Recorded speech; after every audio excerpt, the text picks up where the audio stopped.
Teori perilaku produsen. Teori perilaku produsen merupakan teori yang menjelaskan tentang hubungan antara tingkat produksi dengan jumlah faktor-faktor produksi dan hasil penjualan outputnya. Dalam menganalisis teori produksi terbagi menjadi dua, yaitu teori produksi jangka panjang dan teori produksi jangka pendek. Yang pertama yaitu teori produksi jangka panjang merupakan teori produksi yang tidak dapat diukur atau dalam waktu tertentu, misalnya dalam jangka 10 tahun, 15 tahun, dan seterusnya.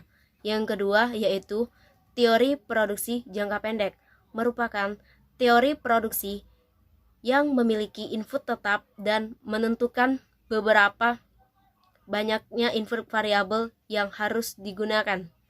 Adapun faktor-faktor produksi Islam secara umum dapat dinyatakan sebagai berikut.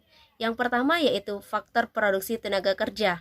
Yang kedua yaitu faktor produksi bahan baku dan bahan penolong. Yang ketiga yaitu faktor produksi modal.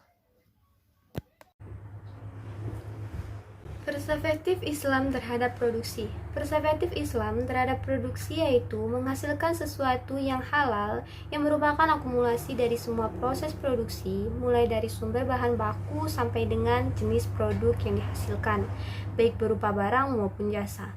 Produksi dalam kerangka maslahah. Fungsi produksi.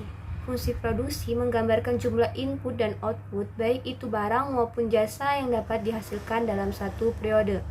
Macam-macam produksi. Yang pertama itu yaitu produksi total. Produksi total yaitu jumlah produksi yang dikeluarkan oleh seseorang pengusaha.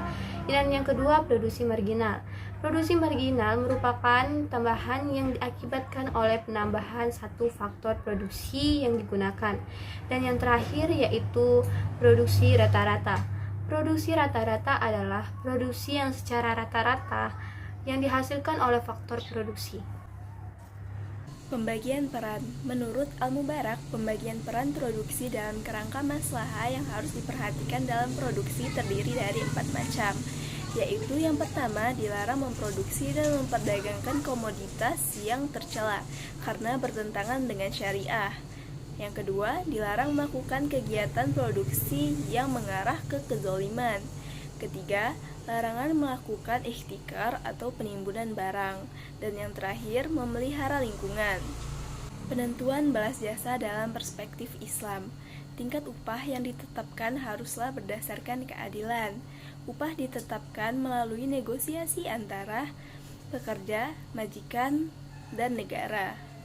Penetapan tingkat upah dalam ekonomi Islam terbagi menjadi 3. Yang pertama, penetapan upah minimum. Yang kedua, upah tertinggi. Dan yang ketiga, tingkat upah sesungguhnya.